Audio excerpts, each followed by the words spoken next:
मेरा नाम अंकित कुमार तिवारी है, जो कि आप लोगों को अपने चैनल पर मैं स्वागत करता हूं। जितने भी लोग मेरे माध्यम से अलग अलग तरीके के कथा सुनना चाहते हैं, अभी जो कथा चल रही है वह शिक्षक की तैयारी करने वाले विद्यार्थी लोगों का लिए कथा है, बीएड का कथा है।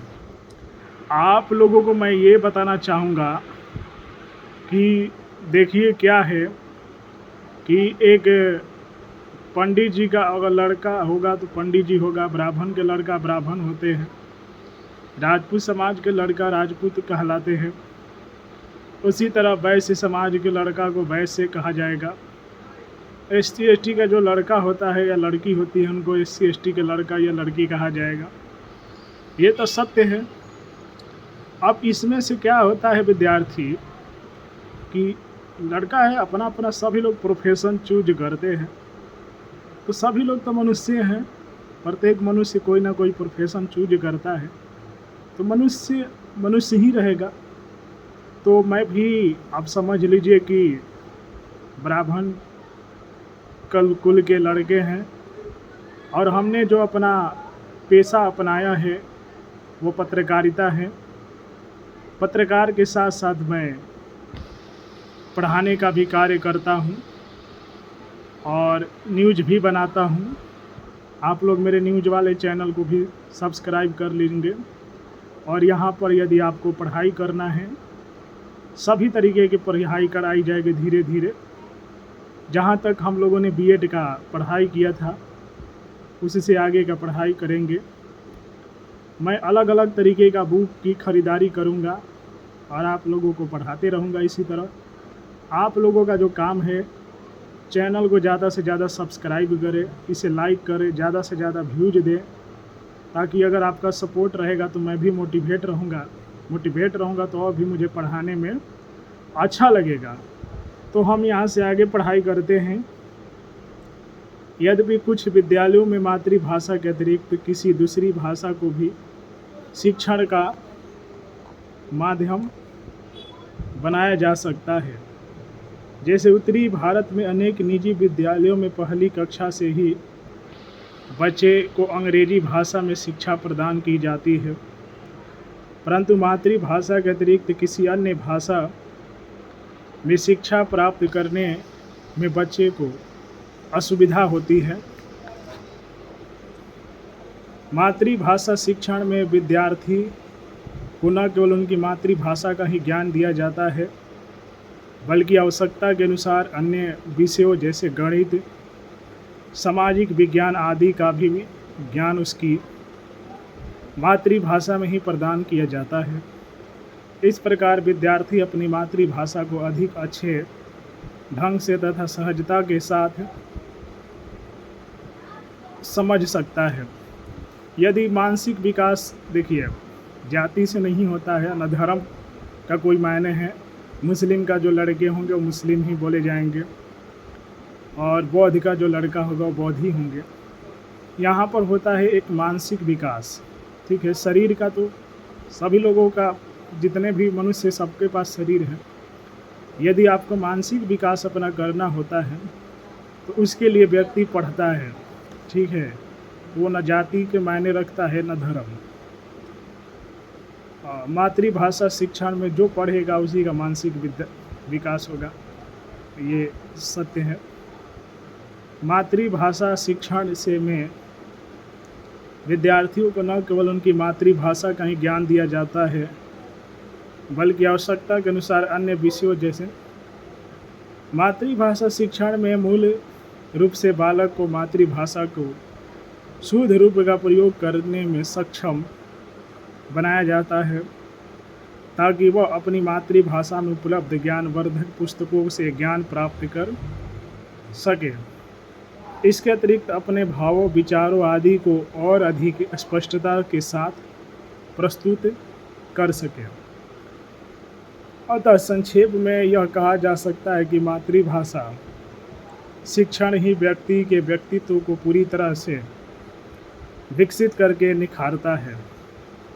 मातृभाषा शिक्षण का महत्व कतिपय विद्वानों का मत है कि मातृभाषा शिक्षा का माध्यम नहीं होनी चाहिए। इस संबंध में वे अपने तर्क प्रस्तुत करते हुए कहते हैं कि बालक जब पाठशाला में आता है तो वह अपनी मातृभाषा को समझ चुका होता है तथा वो अपने भाव विचार आदि अभिव्यक्त करने में सक्षम होता है। परंतु इस संबंध में इतना कहना ही पर्याप्त होगा कि जब बालक पाठशाला में आता है तो मातृभाषा पर उसका पूरा अधिकार नहीं होता, वह केवल काम चलाऊ भाषाई ज्ञान रखता है। वह अपने भावों विचारों के अनुरूप शब्दों का प्रयोग नहीं करता है तथा उसका शब्द भंडार अत्यंत सीमित होता है। एक विश्वसनीय सर्वेक्षण से यह पता चलता है कि एक अनपढ़ व ग्रामीण व्यक्ति लगभग 20,000 शब्दों को ही बार बार प्रयोग करके अपना जीवन व्यतीत कर देता है, जबकि एक उच्च शिक्षित व्यक्ति अपने जीवन में लगभग 50,000 शब्दों का प्रयोग करता है। दूसरे शब्दों में यह कहा जा सकता है कि एक अल्प शिक्षित या अशिक्षित व्यक्ति अपने भावों विचारों आदि को उतनी स्पष्टता के साथ व्यक्त नहीं कर पाता है जितनी स्पष्टता के साथ सुशिक्षित व्यक्ति अपनी अभिव्यक्ति का कर पाता है। अतः यहाँ स्पष्ट हो जाता है कि व्यक्तित्व के सर्वांगीण विकास तथा भाव विचारों की सफल अभिव्यक्ति के लिए मातृभाषा शिक्षण अत्यधिक महत्वपूर्ण है। तो मातृभाषा भी उतनी ही वंदनीय होती है जितनी कि माता व मातृभूमि व बच्चे की शिक्षा का आधार बनाती है। भले ही हमारी शिक्षा का उद्देश्य कुछ भी हो, उस उद्देश्य की प्राप्ति में मातृभाषा का सहयोग सर्वोपरि होता है। बालक के संपूर्ण विकास के लिए मातृभाषा का ज्ञान अत्यंत आवश्यक होता है। मातृभाषा के ज्ञान के अभाव में शिक्षा का भी विकास नहीं हो सकता है। भले ही आजकल कतिपय शहरों में भारतीय भाषाओं के बोलने वाले बालकों के लिए आरंभ से ही अंग्रेजी भाषा के माध्यम से शिक्षा देने का प्रचलन बढ़ रहा है, परंतु यह एक निर्विवाद सत्य है कि बालक नई बात को अपनी मातृभाषा के माध्यम से जितनी सुगमता से समझ सकता है, उतनी सुगमता से वह किसी दूसरी भाषा के माध्यम से नहीं समझ सकता। वैसे भी सभी देशों में किसी विदेशी भाषा की तुलना में अपनी मातृभाषा का एक अलग ही महत्व होता है। भारत में एक विचित्र स्थिति उत्पन्न हो गई है। यहाँ अनेक भाषाएं प्रचलित हैं। उत्तरी भारत के अधिकांश राज्यों में हिंदी भाषा का प्रयोग होता है, जबकि यहाँ ऐसे अनेक लोग हैं जो अंग्रेजी भाषा को हिंदी भाषा की तुलना में अधिक श्रेष्ठ मानते हैं। इसलिए वे अपने घर पर बच्चों को अंग्रेजी भाषा में बातचीत करने के लिए प्रेरित करते हैं।